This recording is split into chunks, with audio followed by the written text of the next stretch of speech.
Sa ulo ng mga balita sa Pangasinan. Basic Graphic Design Workshop isinagawa sa Pangasinan. Governor's Volleyball Cup 2026 aarangkada na sa Pangasinan. At Japanese-inspired bangus dishes tampok sa Filipino Food Month sa Pangasinan. Unang ratsyada. Sa mundo ng pag-usbong ng teknolohiya at iba't ibang mga aplikasyon para sa mas mabilis na paggawa, isang workshop ang idinaos ng Pangasinan Peso sa Lingayen. Dito, tinuruan ng mga guro, estudyante, freelancers at business owners ng basic graphic design gamit ang aplikasyon ng Canva. Malaki raw ang maitutulong nito sa mga Pangasinense, lalo pat maaari nila itong magamit para sa iba't ibang mga oportunidad sa digital at creative field.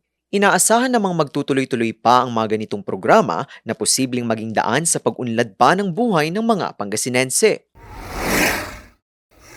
Naiuwi ng mga malalaro ng bayan ng Kalasyaw ang kampyonato sa katatapos na Intertown Basketball Tournament sa Pangasinan. Ang Team Kalasyaw, personal na pinarangalan ni Governor Ramon V. Gico III.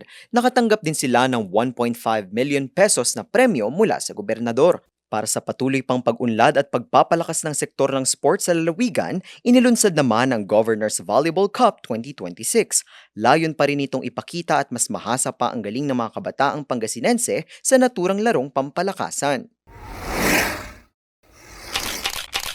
Ipinagdiriwang ngayong Abril ang Filipino Food Month. Kaya't sa Pangasinan, ibinidang iba't ibang mga bangus dishes na ang pagkakaluto, Japanese-inspired.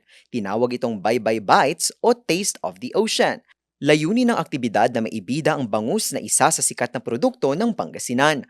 Patunay na ang bangus ng Pangasinan pwedeng-pwedeng ilaban sa iba pang mga kilala at pinipilahang international cuisine.